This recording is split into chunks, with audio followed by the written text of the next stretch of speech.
Morning. ഇപ്പം നമ്മൾ start ചെയ്യാൻ പോകുന്നത് ദ ഫിഷ് എന്ന് പറഞ്ഞ പോയമാണ് ബൈ എലിസബത്ത് ബിഷപ്പ് എഴുതിയിട്ടുള്ള വളരെ ഒരു മീനിങ് ഫുള്ളായിട്ടുള്ളൊരു പോയമാണ് ദ ഫിഷ് എന്ന് പറയുന്നത്. ഇത്തിരി ലെങ്ത്തൊക്കെ ഉള്ളൊരു പോയമാണ് കേട്ടോ, കുറച്ച് ലെങ്ത്തൊക്കെ ഉണ്ട് അതിന്. അപ്പം നമുക്ക് ആ ഒരു പോയത്തിൻ്റെ ഇൻട്രൊഡക്ഷൻ ഭാഗത്തേക്ക് കിടക്കാം. The fish is A first person narrative poem. എന്താ ഫസ്റ്റ് പേഴ്സൺ നെറേറ്റീവ് എന്ന് പറഞ്ഞാൽ വി, അതായത് സ്വന്തമായി ഉണ്ടായ അനുഭവം അല്ലെങ്കിൽ സ്വന്തമായിട്ട് തന്നെ ഒരു കവിത പറയുമ്പോൾ അതിന് അല്ലെങ്കിൽ ഒരു സ്വന്തമായിട്ട് ഉണ്ടായ കാര്യങ്ങളൊക്കെയാണ് പറയുന്നതെങ്കിൽ അത് നമ്മൾ കൂടുതലും ഫസ്റ്റ് പേഴ്സണിലാണ് പറയുക. വി ഒക്കെ അതിന് എക്സാമ്പിളാണ്. ഇപ്പോൾ ഇവിടെ ഒരു ഫസ്റ്റ് പേഴ്സൺ നെറേറ്റീവ് ആയിട്ടുള്ള പോവാണ് ദ ഫിഷ് എന്ന് പറയുന്നത്. The fish is A first person narrative പോം ഫുൾ ഓഫ് വിവിഡ് ഇമാജറി. ഒരുപാട് ചിത്രങ്ങൾ കാണാൻ പറ്റും. ഇമാജറി എന്ന് പറഞ്ഞാൽ എന്താ? പോയിട്ട് പറയുന്ന പല കാര്യങ്ങളും നമുക്ക് നമ്മുടെ മനസ്സിൽ വരച്ച് കാണാൻ പറ്റുമ്പോൾ അത് ഇമാജറിയാണ്. ഒരുപാട് രീതിയിലുള്ള ഭംഗിയുള്ള ചിത്രങ്ങൾ. അപ്പം അങ്ങനെയുള്ള വ്യത്യസ്തങ്ങളായിട്ടുള്ള ഇമാജറി ഈ ഒരു പോയത്തിലുണ്ട്. ആൻഡ് ഫിഗറേറ്റീവ് ലാംഗ്വേജ് എന്ന് പറഞ്ഞാൽ എന്താ? നമ്മൾ ഈ പോയറ്റിക് ഡിവൈസ് പഠിച്ചിട്ടില്ലേ? അത് തന്നെയാണ് ഇത് ഫിഗർ ഓഫ് സ്പീച്ച്. അതായത് ഈ സിമിലി, മെറ്റഫർ, പെർസോണിഫിക്കേഷൻ, അലിട്രേഷൻ ഇത് നമ്മൾ പഠിച്ചിട്ടുള്ളതാണ്. അങ്ങനെയുള്ള ഒരുപാട് ഫിഗർ ഓഫ് സ്പീച്ചുകൾ നമുക്ക് ഈ ഒരു പോയത്തിൽ കാണാൻ പറ്റും. That first appeared in 1946 collection of poetry north and south എന്ന് പറഞ്ഞിട്ടുള്ളൊരു പോയട്രിയുടെ കളക്ഷൻ ഉണ്ട്. അതിലാണ് ദ ഫിഷ് എന്ന് പറഞ്ഞിട്ടുള്ള പോയം ആദ്യമായിട്ട് വരുന്നത്. And the fish is one of the best of Bishop's poem because it contains lines of brilliant observation and keen sight. Elizabeth ബിഷപ്പിൻ്റെ വളരെ എന്താ പറയുക ബെസ്റ്റായിട്ടുള്ള ഒരു പോവാണ് ഇതെന്ന് പറയാൻ പറ്റും. കാരണം ഈ കാര്യത്തെ വളരെ എന്താ പറയുക മൈന്യൂട്ടായിട്ടുള്ള രീതിയിൽ ഒബ്സർവ് ചെയ്യുന്നതും അതിൽ നിന്ന് കാര്യങ്ങൾ കണ്ടെത്തുന്നതും ഒരു ഉൾക്കാഴ്ച ഉണ്ടാവുന്നതും ഒക്കെ നമുക്ക് ഈ ഒരു പോയത്തിൽ കാണാൻ പറ്റും. The fish by Elizabeth Bishop poem. The fish നമുക്കറിയാം എലിസബത്ത് ബിഷപ്പിൻ്റെ പോയാണ്. That may look very simple. കാണുമ്പോൾ തൊട്ടാ ഒരു ഫിഷ് വളരെ സിമ്പിളായിട്ടുള്ളൊരു പോയാണ്. ഫിഷ് എന്ന് പറയുന്നത് നമുക്കറിയാം അല്ലേ, മീനുമായി ബന്ധപ്പെട്ട എന്തോ ആണ്, സിമ്പിളായിട്ട് തോന്നും. But it has many themes. അതിൽ തന്നെ കുറേ തീമുകളുണ്ട്. That the poet wants to convey to the reader. ആ തീമുകളാണ് പോയറ്റിന് വായനക്കാരുമായിട്ട് ഷെയർ ചെയ്യേണ്ടത്. The main themes in the poem are underline ചെയ്യട്ടെ. ഏതൊക്കെ മെയിൻ തീംസ്? നേച്ചർ, പ്രകൃതി തന്നെയാണ് ഒന്നാമത്തെ തീം. സെക്കൻഡ് വൺ ഹ്യൂമിലിറ്റി, മനുഷ്യത്വമാണ് ഹ്യൂമിലിറ്റി. അല്ലെങ്കിൽ നമുക്ക് ആ ഒരു ഫീലിങ്സ് തോന്നുന്നത്. അല്ലെങ്കിൽ സ്ട്രഗിൾസ്, പോരാട്ടം ഫോർ എക്സിസ്റ്റൻസ്, നിലനിൽപ്പിന് വേണ്ടിയിട്ടുള്ള പോരാട്ടം, ഒരാളുടെ ജീവന് വേണ്ടിയിട്ടോ നിലനിൽപ്പിന് വേണ്ടിയിട്ടുള്ള പോരാട്ടം. എസ്കേപ്സ് ആൻഡ് ചോയ്സസ്, രക്ഷപ്പെടലുകളും നമ്മുടെ തിരഞ്ഞെടുക്കലുകളും. ഇതൊക്കെ അതിൽ തീംസാണ്. അപ്പോൾ തീംസ് അണ്ടർലൈൻ ചെയ്യുക. The themes of the poem are nature, humility, struggles for existence, escapes and choices. Full stop. After catching this big, vulnerable, homely fish, this is the choice of the poet to free it and let it go back into the sea to continue its living. ചെറുതായിട്ട് ഈ ഒരു പോയത്തിൻ്റെ summary പറഞ്ഞിരിക്കുകയാണ്. നമ്മുടെ poet ഒരു മീനിനെ പിടിക്കുന്നു. ആ മീനിനെ പിടിച്ചപ്പോൾ പോയറ്റിന് ഭയങ്കര സന്തോഷവും ഭയങ്കര വിജയിച്ചു, ഞാൻ എൻ്റെ ദൗത്യത്തിൽ വിജയിച്ചു എന്നൊക്കെ തോന്നി, ഹാപ്പിനെസ് ഒക്കെ തോന്നി. പക്ഷെ പിന്നീട് തോന്നി അദ്ദേഹത്തിൻ്റെ ഒരു മനുഷ്യത്വത്തിൻ്റെ പേരിൽ അദ്ദേഹം ആ ഒരു ഫിഷിനെ ആ ഒരു പുഴയിലേക്ക് തന്നെ ഇറക്കി വെറുതെ വിടുകയാണ്. അതതിൻ്റെ ജീവിതം ജീവിച്ച് തീർത്തോട്ടെ എന്ന് വിചാരിച്ചിട്ട്. There is A reason for this change of attitude in the speaker. ആ ഒരു അയാളുടെ ചിന്താഗതിയിൽ ഒരു മാറ്റം വരാൻ, മനോഭാവത്തിൽ മാറ്റം വരാൻ ഒരു കാരണം കൂടി ഉണ്ടെന്നാണ് പറയണത്. അപ്പം നമുക്ക് ആ ഒരു പോയത്തിലേക്ക് കിടക്കാം, ടെക്സ്റ്റിലേക്ക് കിടക്കാം. അപ്പോൾ ഏകദേശം സമ്മറി നമുക്ക് മനസ്സിലായിട്ടുണ്ടാവും. ഒരു മീനിനെ പിടിക്കുന്നതാണ് സന്ദർഭം. ആ മീനിനെ പിടിച്ചിട്ട് ആ മീനിന് എന്തൊക്കെയുണ്ടെന്ന് നറേറ്റർ, അതായത് നമ്മുടെ പോയറ്റ് നമുക്ക് വിവരിച്ച് തരുന്നതാണ്. ലാസ്റ്റ് ആ മീനിന് എന്താണ്, അതിനെ കൊല്ലണ്ട, കറി വയ്ക്കണ്ട എന്ന് വിചാരിച്ചിട്ട് ആ മീനിനെ വീണ്ടും തിരിച്ച് കടലിലേക്ക് തന്നെ വിടുന്നതാണ്, അത് ജീവിച്ചോട്ടെ എന്ന് വിചാരിച്ചിട്ട്. നമുക്ക് മനുഷ്യത്വം ഒക്കെ കാണാം അല്ലേ, അല്ലെങ്കിൽ മൃഗങ്ങളോടുള്ള മറ്റ് ജീവജാലങ്ങളോടുള്ള സ്നേഹം, അനുകമ്പ, പ്രകൃതിയോടുള്ള സ്നേഹം ഒക്കെ നമുക്ക് ഈ ഒരു പോയത്തിൽ കാണാം.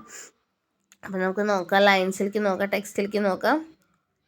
ഐ, ഇവിടെ ഐ എന്നാണ് വന്നിട്ടുള്ളത്. ഞാൻ നേരത്തെ പറഞ്ഞത് ഒരു ഫസ്റ്റ് പേഴ്സൺ നെറേറ്റീവിലുള്ള പോവാണ്. അപ്പോൾ ഇവിടെ ഐ ആണ് വന്നിട്ടുള്ളത്. അതൊരു ഫസ്റ്റ് പേഴ്സൺ നെറേറ്റീവിന് എക്സാമ്പിൾ ചോദിച്ചാൽ ഐ എക്സാമ്പിളാണ്. I caught a tremendous fish and held him beside the boat. ഇതാണ് ആദ്യത്തെ ലൈൻ. ഐ പോയിട്ടായിരിക്കാം. അത് പറയാണ്, ഞാനൊരു ട്രമെൻഡസ് ഫിഷിനെ പിടിച്ചു. കോട്ട് എന്ന് പറഞ്ഞാൽ പിടിച്ചു. ട്രമെൻഡസ് എന്ന് പറഞ്ഞാൽ എന്താ, ബിഗ്, ഒരു വലിയ മീനിനെ ഞാൻ പിടിച്ചു. And held him beside the boat. Beside എന്ന് പറഞ്ഞു കഴിഞ്ഞാൽ അടുത്ത്. അങ്ങനെ എൻ്റെ ബോട്ടിൻ്റെ അടുത്തായിട്ട് അതിനെ ഞാനിങ്ങനെ പിടിച്ചിരിക്കുകയാണ്, ഹെൽഡ് ചെയ്തിരിക്കുകയാണ്. എങ്ങനെയാണ് ഹെൽഡ് ചെയ്തിട്ടുള്ളത്, എങ്ങനെയാണ് പിടിച്ചിട്ടുള്ളത്? Half out of water with my hook. Hook എന്ന് പറഞ്ഞു കഴിഞ്ഞാൽ ആ ഒരു കൊളുത്ത്. അപ്പോൾ ആ കൊളുത്തിൽ മീൻ പെട്ട് കഴിഞ്ഞു. അപ്പോൾ മീനിൻ്റെ പകുതി ഭാഗം ആ ഒരു വെള്ളത്തിന് മുകളിലും പകുതി ഭാഗം വെള്ളത്തിന് ഉള്ളിലായിട്ടാണ് നിൽക്കുന്നത്. അതാണ് ഹാഫ് ഔട്ട് ഓഫ് വാട്ടർ എന്ന് പറയുന്നത്. വിത്ത് മൈ ഹുക്ക്, ആ ഹുക്ക് കൊളുത്തിൽ ഇങ്ങനെ കുടുങ്ങിയിട്ടുണ്ട്.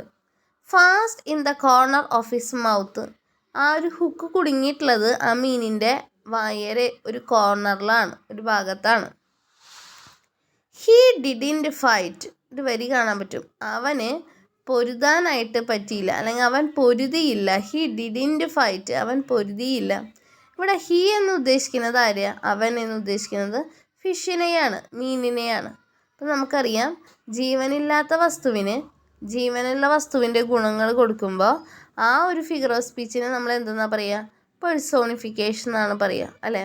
When we attribute the human qualities to a non human thing we called it as personification. ഇവിടെ ഫൈറ്റ് ചെയ്യുക ആരൊക്കെയാണ്? സാധാരണയായിട്ട് യുദ്ധം അല്ലെങ്കിൽ ഫൈറ്റ്, പൊരുത്, അതൊക്കെ ആരാ? മനുഷ്യനാണ്. പക്ഷെ ഇവിടെ ഒരു മീനിയാണ് ഫൈറ്റ് ചെയ്യുന്നതായിട്ട് പറയുന്നത്. So it's an example for personification. Okay, he didn't fight. ഇവിടെ ഹി പറയുന്നത് ഫിഷാണ്. മീൻ കാര്യമായിട്ട് ചെറുത്തു നിൽക്കാനൊന്നും നോക്കിയില്ല. He hadn't fought at all again. അവൻ വീണ്ടും പൊരുതാനേ ശ്രമിച്ചില്ല. He hung a grunting weight. ഇപ്പോൾ ഇവിടുത്തെ ഹി ഒക്കെ പേഴ്സോണിഫിക്കേഷൻ എക്സാമ്പിളാണ്. He hung a grunting weight എന്ന് പറഞ്ഞാൽ എന്താ? ആ ഒരു വേദന കൊണ്ട്, ആ ഹുക്ക് കൊണ്ടപ്പോഴത്തെ ആ വേദന കൊണ്ട് അവൻ വളരെ ചെറുതായിട്ട് മുരളുന്നുണ്ടായിരുന്നു. ഗ്രണ്ട് ചെയ്യാന്ന് പറഞ്ഞാൽ മുരളുക. ബാറ്റേർഡ് ആൻഡ് വെർണറബിൾ. ബാറ്റേർ എന്ന് പറഞ്ഞാൽ എന്താ? തകർന്ന രീതിയിൽ. വെർണറബിൾ എന്ന് പറഞ്ഞാൽ ആരാധ്യനായ, അല്ലെങ്കിൽ എന്താ, ആകെ ഒരു വയ്യാത്തൊരു രീതിയിൽ മുരളുക മാത്രമാണ് ചെയ്തത്. ആൻഡ് ഹോംലി, പക്ഷെ ഒരു കുറച്ച് നമുക്ക് ബഹുമാനം തോന്നിക്കുന്ന രീതിയിലുള്ള ഒരു മീനായിരുന്നു. വല്ലാത്ത രീതിയിൽ അത് പൊരുതാനോ അങ്ങനെ ശബ്ദം ഉണ്ടാക്കാനൊന്നും ഒന്നുമില്ല. ചെറുതായിട്ട് വേദന കൊണ്ട് അത് മുരളുക മാത്രമാണ് ചെയ്തത്. ഇനി അതിൻ്റെ ശരീരത്തിലെ കാര്യങ്ങൾ പറയാണ്. ഹിയർ ആൻഡ് ദർ, അവിടെ ഇവിടെയൊക്കെ ആയിട്ട്. His brown skin hung in stripes. ആ ഒരു മീനിൻ്റെ തൊലി ബ്രൗൺ നിറാണ്. അങ്ങനെ തൂങ്ങിക്കിടക്കുന്ന പോലെ തോന്നി, വരകൾ പോലെ, സ്ട്രൈപ്സ് പോലെ. എന്തുമായിട്ടാണ് കമ്പയർ ചെയ്തത്? Like ancient wallpaper. പണ്ട് കാലത്തെ വാൾപേപ്പറുകൾ ചുമരിൽ ഇങ്ങനെ തൂങ്ങിക്കിടക്കുന്ന പോലെയാണ് അവിടെ ഇവിടെയൊക്കെയുള്ള മീനിൻ്റെ ആ ഒരു ശരീരത്തിലുള്ള സ്ട്രൈപ്സ് തോന്നുന്നത് എന്നാണ് പറയണത്. അപ്പോൾ ആ ഒരു മീനിൻ്റെ സ്ട്രൈപ്സിനെ ഇവിടെ ഏൻഷ്യൻ്റ് വാൾപേപ്പറുമായിട്ട് കമ്പയർ ചെയ്തിരിക്കുകയാണ്. ലൈക്ക് എന്ന വാക്കും വന്നിട്ടുണ്ട്. So it's an example for simile. പോലെ, ലൈക്ക് വെച്ചിട്ട് ഒരു വസ്തു മറ്റൊരു വസ്തു പോലെയാണ് എന്ന് താരതമ്യം ചെയ്ത് പറയുമ്പോൾ പോലെ, ലൈക്ക് ഉണ്ടെങ്കിൽ അല്ലെങ്കിൽ ആസ് ഉണ്ടെങ്കിൽ അതിനെ സിമിലി എന്ന് പറയും. ഒരു വസ്തു മറ്റൊരു വസ്തു തന്നെയാണെന്ന് ഉറപ്പിച്ച് പറയുമ്പോൾ അവിടെ ലൈക്കും ആസും ഉണ്ടാവില്ല, അതിനെ മെറ്റഫർ എന്ന് പറയും. ഇപ്പോൾ ഇത് മെറ്റഫർ ആണെങ്കിൽ എങ്ങനെയാണ് പറയുക? ലൈക്ക് വരില്ല. ഹങ്ങിങ് സ്ട്രൈപ്പ്, ലൈക്ക് വരില്ല. എന്തുതന്നെയാണ്? വാൾപേപ്പർ പോലെ എന്ന് ഉറപ്പിച്ച് പറയുകയാണെങ്കിൽ അതെന്തിന് എക്സാമ്പിളാണ്? വാൾപേപ്പർ തന്നെ എന്ന് ഉറപ്പിച്ച് പറയുകയാണെങ്കിൽ മെറ്റഫറിനും. അതേസമയം ഇവിടെ ലൈക്ക് വന്നിട്ടുണ്ട്, പോലെ. So it's an example for simile. Okay, അപ്പോൾ നമ്മൾ പേഴ്സോണിഫിക്കേഷൻ പഠിച്ചു. മെറ്റഫർ പഠിച്ചു, സിമിലി പഠിച്ചു കേട്ടോ. ഇത് സിമിലിക്ക് എക്സാമ്പിളാണ്, ലൈക്ക് വന്നതുകൊണ്ട് സിമിലിക്ക് എക്സാമ്പിളാണ്. ഇനി and it's pattern of darker brown was like wallpaper. Again വീണ്ടും ഇവിടെ നമുക്കുണ്ട് അതിൻ്റെ പാറ്റേൺ എന്ന് പറയുന്നത് ആ ഒരു മീനിൻ്റെ ശരീരത്തിൻ്റെ ആ ഒരു ചെതമ്പലൊക്കെ ഉണ്ടല്ലോ, ആ ശരീരത്തിൻ്റെ പാറ്റേൺ എന്ന് പറയുന്നത് ഡാർക്കർ ബ്രൗൺ ആണ്. അതും വാൾപേപ്പർ പോലെയാണ്, ലൈക്ക് വാൾപേപ്പർ, സിമിലിനിയാണ്.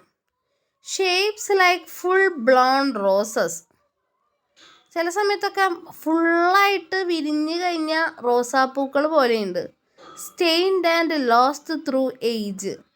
നല്ല വിരിഞ്ഞ റോസാപ്പൂവിൻ്റെ പ്രത്യേകത എന്താ, അതിൻ്റെ ചില ഇതളുകളൊക്കെ കൊഴിഞ്ഞു തുടങ്ങും. അപ്പം അതുപോലെ തന്നെ ഈ ഒരു മീനിനും കുറച്ച് പ്രായമൊക്കെ ആയിട്ടുണ്ട്. അപ്പോൾ അതിന് ചെറിയ ചെറിയ സ്റ്റെയിനുകളൊക്കെ വന്നിട്ടുണ്ട്. അപ്പോൾ അതുകൊണ്ട് തന്നെ കുറച്ച് വയസ്സായതിൻ്റേതായിട്ടുള്ള കുറച്ച് ചുളിവുകളും കുറച്ച് നഷ്ടപ്പെടലുകളൊക്കെ ഈ ഒരു മീനിനും വന്നിട്ടുണ്ടെന്ന് പറയാണ്. അപ്പോൾ ഏജ് ആയിട്ടുള്ളൊരു മീനാണിത്. ഓക്കെ, ഇനി എന്താ അടുത്ത പറയണത്? He was speckled with barnacles fine rosettes of lime. ഇനി അതിൻ്റെ ആ ഒരു ശരീരഭാഗത്തിലെ കാര്യങ്ങളാണ് പറയുന്നത്. ഇങ്ങനെ നമ്മുടെ ചുണ്ണാമ്പ് വെള്ളത്തിന് ചുണ്ണാമ്പെന്ന് കേട്ടിട്ടില്ലേ, അപ്പോൾ അതിന് ഇങ്ങനെ ഒരു എന്താ പറയുക വെള്ളി നിറമൊക്കെ ഉണ്ട്. അപ്പോൾ അതുപോലെയൊക്കെ ഉണ്ട് ഇതിന്. ഹി വാസ് സ്പെക്കിൾഡ് വിത്ത് ബർണാക്കിൾസ്, അങ്ങനെ ചുറ്റും ചുറ്റും വളയം പോലെ.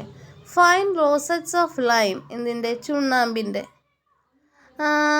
അപ്പോൾ ആ ഒരു ചുണ്ണാമ്പിൻ്റെ ആ ഒരു ഇതിൽ ഉള്ള ഒരു തരം വളയം പോലെ ഇങ്ങനെ ചുറ്റും ഇങ്ങനെ ഫൈനായിട്ടാണ്, ഒരു പാറ്റേണിലൊക്കെയാണ്, ഭംഗിയുണ്ട്.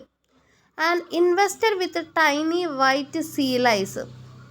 വെളുത്ത നിറത്തിലുള്ള കടൽ പേനുകളും അതിന്മേ ഉണ്ട് എന്നു തോന്നുന്നു. അതിൻ്റെ ശരീരത്തിലുണ്ട് വെളുത്ത നിറത്തിലുള്ള കടലിലുള്ള പേനുകൾ. ലൈസ് എന്ന് പറഞ്ഞാൽ പേന്. And underneath 2 or 3 rags of green weed hung down. അതൊന്നും പോരാണ്ട് അതിൻ്റെ ശരീരത്തിൻ്റെ താഴെയായിട്ട് 2 or 3, 2 or 3 ഇങ്ങനെ വള്ളികൾ, റാക്സ് ഓഫ് ഗ്രീൻ, പച്ച നിറത്തിലുള്ള വള്ളികൾ. ഇത് ഈ പായലൊക്കെയാണ്, വീട് പായൽ പൂക്കളൊക്കെയാണ്. ഹങ് ഡൗൺ, അതിങ്ങനെ തൂങ്ങിക്കെടുക്കുന്നുണ്ട് അതിൻ്റെ ശരീരത്തിൽ.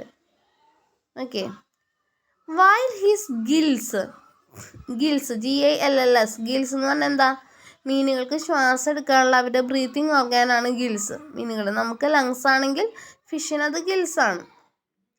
While his gills were breathing in the terrible oxygen.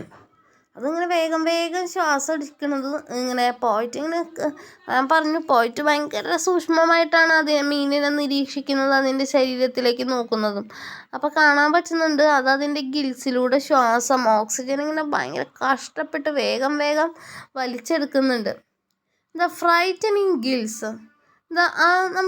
നമ്മളൊക്കെ പേടിച്ച് കഴിഞ്ഞാൽ നമ്മുടെ നെഞ്ചിരിപ്പൊക്കെ ഭയങ്കര കൂടും അല്ലേ. അപ്പം അതുപോലെ തന്നെ ഈ ഒരു മീൻ ഭയപ്പെട്ടിട്ടുണ്ടെന്ന് അത് ശ്വാസം എടുക്കുന്നത് കാണുമ്പോൾ അതിൻ്റെ ഗിൽസിൻ്റെ പ്രവർത്തനം കാണുമ്പോൾ അറിയാൻ പറ്റും. ഇത് ഫ്രൈറ്റനിങ് ആണ്, പേടിച്ചിട്ടുണ്ട്. The frightening gills. ഇനി എന്താ, fresh and crisp with blood. ആ ഒരു ഗിൽസിൽ ശരിക്കും നല്ല ബ്ലഡിൻ്റെ ഇത് കാണാൻ പറ്റും. ഫ്രഷ് ആയിട്ടുള്ളതും സമയം ക്രിസ്പായിട്ടുള്ള ബ്ലഡും. That can cut so badly. അതൊക്കെ എങ്ങനെ മുറിക്കാമെന്ന് ചോദിക്കുകയാണ്. I thought of the coarse white flesh packed in like feathers. ആ സമയത്ത് നമ്മുടെ പോയിട്ട് ചിന്തിക്കുകയാണ് അതിൻ്റെ ഫ്ലഷ് എങ്ങനെയായിരിക്കും, അതിൻ്റെ മാംസം അതൊരു ഇങ്ങനെ ഫെതറുകൾ, തൂവലുകൾ ഇങ്ങനെ അടക്കിടക്കിടക്ക് പാക്ക് ചെയ്ത് വെച്ച പോലെയാണ്. The big bones and little bones. ആ ഒരു മാംസത്തിൻ്റെ ഉള്ളിൽ വലിയ എല്ലുകളും ഉണ്ടായിരിക്കും, ചെറിയ എല്ലുകളും ഉണ്ടായിരിക്കും. മുള്ളുകളെയാണ് കേട്ടോ ഉദ്ദേശിക്കുന്നത്. അതേസമയം ഇവിടെ ബിഗ് ബോൺസ്. അപ്പം ബ് സൗണ്ട് അവിടെ അടുത്തടുത്ത് ഇങ്ങനെ വരുന്നുണ്ട്. അപ്പം it's an example four alliteration. ഒരു വരിയിലോ അല്ലെങ്കിൽ അടുത്തടുത്തോ സെയിം സൗണ്ട് റിപ്പീറ്റ് ചെയ്ത് വരികയാണെങ്കിൽ അതിനെയാണ് നമ്മൾ എന്തെന്ന് പറയുക, അലിട്രേഷൻ കേട്ടോ. സെയിം കൺസണൻറ്റ് സൗണ്ട്സ് ഇങ്ങനെ റിപ്പീറ്റ് ചെയ്ത് വരുമ്പോൾ അതിനെ നമ്മൾ അലിട്രേഷൻ എന്ന് പറയും. ഇപ്പോൾ ബിഗ് ബോൺസ് അതിന് എക്സാമ്പിളാണ്. ഇനിയും പോയത്തിൽ അങ്ങനത്തെ എക്സാമ്പിൾസ് വരുന്നുണ്ട്, നമുക്ക് നോക്കാം കേട്ടോ. അപ്പോൾ നമ്മൾ പറഞ്ഞു വന്നത് ആ മീനിൻ്റെ ഫ്ലഷിനെ കുറിച്ചാണ് പോയിട്ട് ചിന്തിച്ചത്. അതൊരു ഫെതേഴ്സ് പോലെ, തൂവൽ പോലെ പാക്ക് ചെയ്ത് വെച്ചിട്ടുണ്ടാവും. അതിനുള്ള വലിയ മുള്ളുകളും ചെറിയ മുള്ളുകളും ഉണ്ടായിരിക്കുന്ന പോയിട്ട് ചിന്തിക്കുകയാണ്. ഇനി എന്താ, the dramatic red and black of ഈ ഷൈനി എൻട്രെയിൽസ്. ചില വലകളൊക്കെയാണ് പറയുന്നത് ശരീരത്തിൽ, റെഡും ബ്ലാക്കും ഒക്കെ ഉണ്ട്, ചിലതൊക്കെ ഷൈൻ ചെയ്യുന്നുണ്ട്. And the pink swim bladder, അതിന് സ്വിം ചെയ്യാനുള്ള ബ്ലാഡർ എന്താണ്, ഒരു പിങ്ക് കളറാണ്, പിങ്ക് കളർ ബ്ലാഡറാണ്. എഗെയിൻ വീണ്ടും സിമിലി വരികയാണ്, അതിന് സ്വിം ചെയ്യാനുള്ള ആ ഒരു പിങ്ക് സ്വിമ്മാണ്. Bladder like a big peony. Big peony എന്ന് പറഞ്ഞൊരു തരം പൂവാണ്. അത് പല നിറത്തിൽ വരും. ഇപ്പോൾ ചിലപ്പോൾ വൈറ്റ് ആയിരിക്കാം, ചിലപ്പോൾ റോസ് ആയിരിക്കാം, അല്ലെങ്കിൽ റെഡ് ആയിരിക്കാം. ആ ഒരു പൂവിനെ പോലെയാണെന്നാണ് പറയുന്നത്. ആ ഒരു തരം പൂവാണ് കേട്ടോ അത്. ആ ഒരു പൂവിനെ പോലെയാണ് അതിൻ്റെ സ്വിം ചെയ്യാനുള്ള ഒരു ബ്ലാഡർ എന്ന് പറയുകയാണ്. ഇനി അപ്പം ആ ലൈക്ക് വന്നത് കൊണ്ട് തന്നെ ബ്ലാഡർ ബ്ലാഡർ എന്ത് പോലെയാണെന്നാണ് പറയുന്നത്, ബിഗ് പോയിനി പോലെയാണ് ലൈക്ക് വന്നിട്ടുണ്ട്. So it's an example for simile. അവിടെ വീണ്ടും ഒരു എക്സാമ്പിൾ സിമിലിക്ക് വരുന്നുണ്ട്. അടുത്ത് നോക്കുക, I looked into his eyes. His ആരുടെ കണ്ണിലേക്ക് നോക്കിയെന്നാ പോയിട്ട് പറയണത്, ആ മീനിൻ്റെ കണ്ണിലേക്ക് അല്ലേ. അപ്പം മീനിനെ മനുഷ്യനായിട്ട് അവിടെ ചിത്രീകരിക്കുകയാണ്. His again personification. I looked into his eyes, ഞാൻ അവൻ്റെ കണ്ണിലേക്ക് നോക്കിയപ്പോൾ, which were far larger than mine എന്ന് പറഞ്ഞാൽ എന്താ, ആ പോയിറ്റിൻ്റെ കണ്ണുകളേക്കാൾ വലുതായിട്ടാണ് ആ ഒരു പോയിറ്റിന് നമ്മുടെ മീനിൻ്റെ കണ്ണുകൾ തോന്നുന്നത്. അതാണ് പറയുന്നത്, which were far larger than mine but shallower and yellowed. പക്ഷെ ഇങ്ങനെ നമ്മൾ പറയില്ലേ, കണ്ണിങ്ങനെ കുഴിഞ്ഞു പോവുക, കണ്ണിങ്ങനെ ഉണ്ടച്ച് നിൽക്കുക എന്നൊക്കെ പറയില്ലേ, അതിന് യെല്ലോ ഒരു മഞ്ഞ നിറം എന്നൊക്കെ പറയില്ലേ. അതൊക്കെ എന്തിൻ്റെ ലക്ഷണങ്ങളാണ്, ക്ഷീണിച്ചു തളർന്നു എന്നതിൻ്റെ ലക്ഷണങ്ങളാണ്. അങ്ങനെ ഒരു ക്ഷീണവും തളർച്ചയൊക്കെ ആ മീനിൻ്റെ കണ്ണുകളിലുണ്ട്. The iris is backed and packed, അതിൻ്റെ കണ്ണിൻ്റെ ആ ഒരു ഭാഗങ്ങളാണ് കേട്ടോ പറയുന്നത്. അത് ബാക്ക് ചെയ്തിട്ടുള്ളതും പാക്ക് ചെയ്തിട്ടുള്ളതും എന്തുപോലെയാണ്, വിത്ത് ടർണിഷ്ഡ് ടിൻ ഫോയിൽ, ഒരു ടർണിഷ്ഡ് ടിൻ ഫോയിൽ പോലെയാണെന്നാണ് പറയണത്. Packed with tarnished tin foil. അപ്പോൾ അവിടെ ലൈക്കും ആസൊന്നും ഇല്ല. അപ്പോൾ അതൊരു മെറ്റഫറിൻ്റെ എക്സാമ്പിളാണ് എന്ത്, ടർണിഷ്ഡ് ടിൻ ഫോയിൽ എന്ന് പറയുന്നത്. അത് മെറ്റഫറിൻ്റെ എക്സാമ്പിളാണ്. ഇനി ടർണിഷ്ഡ് ടിൻ ഫോയിൽ എന്ന് പറയുമ്പോൾ ട് സൗണ്ട് റിപ്പീറ്റ് ചെയ്ത് വരുന്നുണ്ട്. അപ്പോൾ ടർണിഷ്ഡ് ടിൻ ഫോയിൽ അലിട്രേഷനും എക്സാമ്പിളാണ്. Seen through the lenses of old scratched in glass. അപ്പോൾ ആ ഒരു സ്ക്രാച്ച് സ്കിൻ ഗ്ലാസ്സിലൂടെ കാണുമ്പോൾ ഇങ്ങനെ ഒരു പാക്ക് ചെയ്ത് വെച്ച പോലെയാണ് അതിൻ്റെ കണ്ണുകളുടെ ആ ഭാഗമൊക്കെ തോന്നുന്നത് എന്ന് പറയാം. They shifted a little but not returned to my stare. It was more like tipping of an object toward the light. I admired his sullen face, the mechanic. It was more like the tipping of an object toward the light. ഇന്ന് കൂടുതൽ പ്രകാശം വന്നപ്പോൾ കൂടുതൽ ആ മീനിനെ കാണാൻ പറ്റുകയാണ്. I അഡ്മയേർഡ് എന്ന് പറഞ്ഞാൽ ഇഷ്ടം തോന്നുകയാണ് പോയിറ്റിന്. ഹിസ് സള്ളൻ ഫേസ്, ആ ഒരു മീനിൻ്റെ മുഖം, ദയനീയമായ മുഖം ഇഷ്ടം തോന്നുകയാണ്. The mechanism of his jaw, ആ മീനിൻ്റെ ജോ ഭാഗത്തെ താടിയിൽ ആ ഒരു ഭാഗത്തെ മെക്കാനിസം ഇഷ്ടപ്പെടുകയാണ്. ആൻഡ് ദെൻ ഐ സോ, അതായത് പോയിട്ട് കാണുകയാണ്, that from his lower lip, താഴെയുള്ള ആ ചുണ്ടിൽ നിന്ന്, if you could call it a lip, ഇനിയിപ്പോൾ മീനിനെ ചുണ്ട് എന്നൊന്നും പറയാൻ പറ്റുമോ എന്ന് എനിക്കറിയില്ല, അതെന്ന് പോയിട്ട് ചോദിക്കുകയാണ്. അപ്പോൾ അത് ചുണ്ട് എന്ന് പറയുകയാണെങ്കിൽ ആ ചുണ്ടിൻ്റെ പ്രത്യേകത എന്താ, അത് ഗ്രിമ്മാണ്, അതുപോലെ തന്നെ വെറ്റാണ്, അതുപോലെ തന്നെ ഒരു ആയുധം പോലെയാണ്. കാരണം ഒരു മീനിൻ്റെ ആയുധമാണ് ആ ഒരു ഭാഗം. ഹങ് ഫൈൽഡ് ഹോൾ പീസ്, എന്താ ആയുധം പോലെ എന്ന് പറയുന്നത്, അതിന് കാരണം പറയണത് അവിടെയാണ് എല്ലാവരും കൊളുത്തിടുക. അപ്പം അതിൽ നിന്നൊരു പോരാടണമെങ്കിൽ അത് സഹായിക്കുന്ന ഒരു ഭാഗം എന്ന് പറയുന്നത് ആ ഒരു താഴെയുള്ള ആ ഒരു ലിപ്പ് ഭാഗമാണ്. അപ്പം അതുകൊണ്ടാണ് ഒരു വെപ്പൺ ലൈക്ക് എന്ന് പറയാൻ കാരണം. ഇവിടെ വെപ്പൺ ലൈക്ക് എന്ന് പറയാൻ വേറൊരു കാരണമുണ്ട്. Hung filed old pieces of fish line അന്ന് പറഞ്ഞാൽ എന്താ, 5 പ്രാവശ്യം ആരോ ഈ ഒരു മീനിനെ കൊളുത്തിട്ട് പിടിക്കാനായി ശ്രമിച്ചിട്ട് കൊളുത്തിനുള്ളിൽ പെട്ടിട്ടുണ്ട് ഈ മീൻ. അങ്ങനെ 5 രീതിയിലുള്ള ആ ഒരു കൊളുത്തുകൾ ആ ഒരു മീനിൻ്റെ അവിടെ കാണാനുണ്ട്. പക്ഷെ 5 പ്രാവശ്യം മീൻ രക്ഷപ്പെട്ടു എന്ന് പറയാണ്. അതിൻ്റെ പോരാട്ട വീര്യം കൊണ്ട് അത് രക്ഷപ്പെട്ടു. പക്ഷേ ആ കൊളുത്ത് ഇട്ടതിൻ്റെ അവശിഷ്ടങ്ങൾ നമ്മുടെ പോയിറ്റിന് അതിൻ്റെ ആ ഒരു ചുണ്ട് ഭാഗത്ത് കാണാം. അതാണ് പറയുന്നത് hung filed all pieces of fish line. അപ്പോൾ ഈ 5 പ്രാവശ്യം ആ മീൻ രക്ഷപ്പെട്ടിട്ടുള്ളതാണ്, പോരാടി രക്ഷപ്പെട്ടിട്ടുള്ളതാണെന്ന് പറയണം. Or 4 and a wire leader with the swivel still attached. അപ്പോൾ ആ രക്ഷപ്പെട്ടെങ്കിലും ആ കൊളുത്തിൻ്റെ ചെറിയ ചെറിയ ഭാഗങ്ങളൊക്കെ ഇപ്പോഴും അതിൻ്റെ ആ വായ ഭാഗത്ത് ചുണ്ടത്തൊക്കെ അറ്റാച്ച് ചെയ്തിട്ടുണ്ട്. With all their 5 big hooks, 5 വലിയ ഹുക്കുകൾ തന്നെയാണ്. Grown firmly in his mouth, അതൊക്കെ ഇപ്പം അതിൻ്റെ ഒരു വായ വലുതാവുന്നതോടൊപ്പം ഇതും ഇങ്ങനെ ഉണ്ട്. A green line frayed at the end, അവസാനം എന്തൊരു ഗ്രീൻ ആയിട്ടുള്ള ഒരു കളറ് ലൈനാണ്. വേർ ഹി ബ്രോക്ക് ഇറ്റ്, അപ്പം ഇതൊക്കെ ഇത് പൊട്ടിച്ചു പോയിട്ടുള്ളതാണ്. 2 ഹെവിയർ ലൈൻസ്, രണ്ടെണ്ണം കുറച്ച് വലുതാണ്. അപ്പോൾ ഓരോന്നിനെ കുറിച്ച് പറയാണ് കേട്ടോ. ഒന്നാമത്തത് ഗ്രീൻ ലൈനാണ്, പച്ചയാണ്, അത് എൻഡ് ഭാഗത്ത് കാണാം, അത് പൊട്ടിച്ചു. രണ്ടെണ്ണം കുറച്ചും കൂടെ ഹെവിയർ ആയിട്ടുള്ളതാണ്. മൂന്നാമത്തത് എന്താ, അപ്പോൾ 3 കഴിഞ്ഞു. നാലാമത്തതോ എ ഫൈൻ ബ്ലാക്ക് ത്രെഡ്, ഒരു കറുത്ത നിറത്തിലുള്ള ഒരു ത്രെഡാണ്, നൂലാണ്. Still crimped from the strain and snap when it broke and he got away. അപ്പോൾ അതിൻ്റെയും കഷ്ണം അവിടെ ഇരിക്കുന്നുണ്ട്. അപ്പോൾ അത് പൊട്ടിച്ചിട്ട് അത് രക്ഷപ്പെട്ടു പോകുമ്പോൾ ആ കഷ്ണത്തിൻ്റെ ഭാഗം അതിൻ്റെ ചുണ്ടിലിരുന്നു എന്ന് പറയാണ്.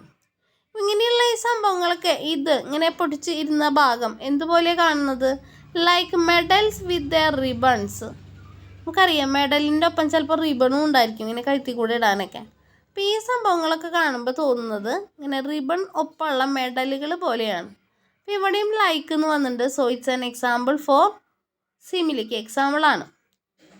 ഫ്രെയ്ഡ് ആൻഡ് വേവറിങ്, അതിങ്ങനെ പറക്കുന്ന വേവർ ചെയ്യാന്ന് വെച്ചാൽ നല്ല ഭംഗിയിൽ നിൽക്കുന്നുണ്ട്. അപ്പോൾ അതിങ്ങനെ റിബണുള്ള മെഡലുകൾ പോലെ തോന്നുകയാണ്.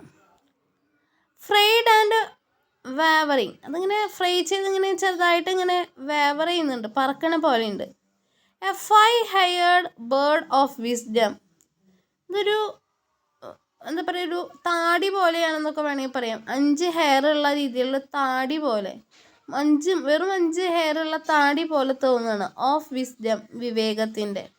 Trailing from his aching jaw, പക്ഷെ ഒരു കാര്യം ഓർക്കേണ്ടത്, ഈ മീനിന് വേദന ഉണ്ടായിരിക്കും. ഇതൊക്കെയാണെങ്കിലും അതിന് വേദന ഉണ്ടായിരിക്കും എന്നാണ്. ഐ സ്റ്റെയേർഡ് ആൻഡ് സ്റ്റെയേർഡ്, ഞാൻ പിന്നെ അങ്ങനെ തുറിച്ച് നോക്കുകയാണ്. And victory filled up, okay. അപ്പോൾ എനിക്ക് തോന്നുകയാണ്, അതായത് പോയിട്ടിന് തോന്നുകയാണ്, ഈ 5 പ്രാവശ്യം രക്ഷപ്പെട്ടു പോയ മീനിനെ ഇപ്പം ഞാൻ ദേ പിടിച്ചിരിക്കുകയാണ്. എൻ്റെ കൊളുത്തിനുള്ളിൽ അത് പെട്ടു, ഇനി അതിന് രക്ഷപ്പെടാൻ പറ്റില്ല. അപ്പം എനിക്കൊരു വിക്ടറി ഫീൽ ചെയ്യാണ്, വിജയം, വിജയശ്രീ ലാളിതനായി ഞാൻ ജയിച്ചു എന്നൊക്കെ തോന്നുകയാണ്. And victory filled up the little rented boat, കാരണം ഈ ഒരു പോയിറ്റ് വന്നിട്ടുള്ള ഒരു ചെറിയ ബോട്ടിലാണ്, അതും റെൻറ്റഡാണ്, വാടകയ്ക്ക് എടുത്തതാണ്. എന്നിട്ട് ഞാൻ ഈ ഒരു മീനിനെ പിടിച്ചിരിക്കുന്നു. അപ്പോൾ ഭയങ്കര വിജയം തോന്നുകയാണ്. From the pool of bilge, ഇനി ആ ബോട്ടിൻ്റെ അവസ്ഥ എന്താ, where the oil and spread a rainbow, ആ ഒരു ബോട്ടിൽ നിന്ന് ഒരു ചെറിയൊരു ബോട്ടാണ്. അപ്പോൾ ഇങ്ങനെ അതിൻ്റെ ഓയിലൊക്കെ ചെറുതായിട്ട് സ്പ്രെഡ് ചെയ്യുന്നുണ്ട് വെള്ളമൊക്കെ വീഴുമ്പോൾ. അപ്പോൾ ആ ഓയിൽ സ്പ്രെഡ് ചെയ്തോടത്ത് ഓയിലിൻ്റെ ഒപ്പം എണ്ണേരൊപ്പം വെള്ളം കൂടെ ചേർന്നപ്പോൾ അവിടെ ഒരു റെയിൻബോ വരികയാണ്. റെയിൻബോ എന്ന് പറഞ്ഞാൽ എന്താ, ഒരു മഴവില്ല് സ്പ്രെഡ് ചെയ്യണ പോലെ നിറങ്ങൾ കാണാണ്. അറൗണ്ട് ദ റസ്റ്റഡ് എഞ്ചിൻ, തുരുമ്പ് പിടിച്ച എഞ്ചിനൊക്കെയാണ്, അവിടെയൊക്കെ ഇങ്ങനെ മഴവിൽ ഇങ്ങനെ പടർന്നു പോവാണ്. To the bailer rusted orange, ചിലവിടെ ഓറഞ്ച് നിറം. ദ സൺ ക്രാക്ക്ഡ് ക്രാഫ്റ്റ്, ഇനിയൊരു നമ്മുടെ ബോട്ടിൻ്റെ ഭാഗങ്ങളാണ് കേട്ടോ പറയണത്. ബെയിലർ ഉണ്ട്, ക്രാഫ്റ്റ് എന്ന് പറഞ്ഞാൽ ഇരിക്കാനുള്ള ഇരിപ്പിടങ്ങളാണ് ക്രാഫ്റ്റുകൾ എന്ന് പറയുന്നത്. അവിടെ അങ്ങനെ വിള്ളലുകളൊക്കെ വന്നിട്ടുണ്ട്, സൂര്യൻ്റെ പ്രകാശം, സണ്ണ് ആയിട്ട് സൂര്യപ്രകാശം വീണ് വിള്ളലുകളൊക്കെ വന്നിട്ടുണ്ടെന്ന് പറയുന്നത്. അതാണ് സൺ ക്രാക്ക്ഡ് ക്രാഫ്റ്റ് എന്ന് പറയുന്നത്. ഇരിക്കാനുള്ള സ്ഥലം, അവിടെ സൂര്യപ്രകാശത്താൽ വിള്ളലുകളൊക്കെ വന്നിട്ടുണ്ട്. ദ ഓർലോക്സ് ഓൺ ദ സ്ട്രിങ്, ഇതൊക്കെ ഓരോ ഭാഗങ്ങളാണ്. ദ ഗണൽസ് അൺടിൽ എവറിത്തിങ്, അപ്പോൾ ഈ ബോട്ടിൻ്റെ ഓരോ ഭാഗത്തേക്കും ഇങ്ങനെ ചെറുതായിട്ട് ഓയിലുണ്ട്, വെള്ളം കൂടെ വരുമ്പോൾ ഈ ഒരു കടം എടുത്തിട്ട് ബോട്ടാണ്. ആ ബോട്ടിൻ്റെ ഓരോ ഭാഗത്തും ഇങ്ങനെ റെയിൻബോ സ്പ്രെഡ് ചെയ്യാണ്. അൺടിൽ എവറിത്തിങ് വാസ് റെയിൻബോ, എല്ലായിടത്തും മഴവില് മയം. And I let the fish go, ഇത് കണ്ട് കുറച്ച് കഴിഞ്ഞപ്പോൾ പോയിട്ട് ആ ഫിഷിനെ പോവാനായിട്ട് അനുവദിച്ചു. ആ കൊളുത്തൂരി ആ ഫിഷിനെ കടലിലേക്ക് തന്നെ വിടുകയാണ്. ഇവിടെ സാധാരണ നമ്മൾ സാഹിത്യത്തിൽ പറയാം, മഴവില്ല് എന്ന് പറയുന്നത് പ്രതീക്ഷയുടെ സിമ്പലാണ്, പ്രതീകമാണ്. ഹോപ്പിൻ്റെ, പ്രതീക്ഷയുടെ, നഷ്ടപ്പെട്ടതൊക്കെ തിരിച്ചു കിട്ടേണ്ട ഒരു പ്രതീക്ഷയാണ്. അപ്പം അതുകൊണ്ടായിരിക്കാം പോയിറ്റിന് ഈ ഒരു റെയിൻബോ കണ്ടപ്പോൾ അങ്ങനെ ഹോപ്പ് തോന്നിയത്, മനുഷ്യത്വം തോന്നിയത്. ആ ഫിഷിനും ജീവിക്കണ്ടേ, അതിന് വെറുതെ വിടാമെന്ന് വിചാരിച്ചിട്ട് ആ മീനിനെ വെറുതെ വിടുന്നതായിട്ടാണ് പറയുന്നത്. Okay, so rainbow is the symbol of hope. Sun of hope എന്നാണ് റെയിൻബോനെ വിളിക്കുക, സൺ ഓഫ് ഹോപ്പ് എന്ന് കേട്ടോ. അത്ര കാര്യങ്ങളും കൂടെ മനസ്സിലാക്കണം. ഇനി ഇതിലെ point devices very very important ആണെന്ന് ഞാൻ പറഞ്ഞു. അതിൻ്റെ ഇവിടെ ഡെഫിനേഷൻ കൊടുത്തിട്ടുണ്ട്.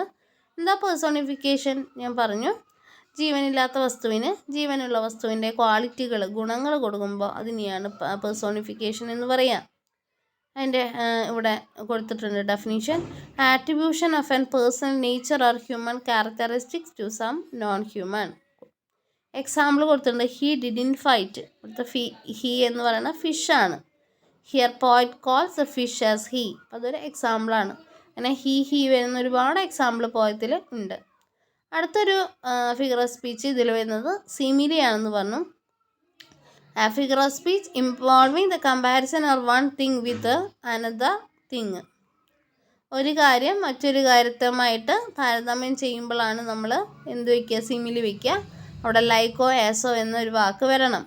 ലൈക്കോ ആസോ വരാതെ താരതമ്യമാണെങ്കിൽ അത് മെറ്റഫറാണ്. ലൈക്കോ ആസോ ഉണ്ടെങ്കിൽ സിമിലിയാണ്. ഒരുപാട് എക്സാമ്പിൾസ് ഉണ്ട്. ലൈക്ക് ഏൻഷ്യൻ വാൾപേപ്പർ പോലെ മീനിനെ പറയുന്നുണ്ട്. ദെൻ ലൈക്ക് എ ബിഗ് പൈനി പോലെ മീനിനെ പറയുന്നുണ്ട്. ലൈക്ക് മെഡൽസ് വിത്ത് റിബൺസ് എന്ന് പറയുന്നത് ഒക്കെ സിമിലിക്ക് എക്സാമ്പിളാണ്. ഇതൊക്കെ പഠിച്ചു വയ്ക്കാം. അടുത്തത് പറഞ്ഞു അലിട്രേഷൻ പറഞ്ഞു. അലിട്രേഷൻ എന്ന് പറഞ്ഞാൽ ഒരേ ശബ്ദങ്ങൾ അടുത്തടുത്ത് വരുമ്പോഴാണെന്ന് പറഞ്ഞു.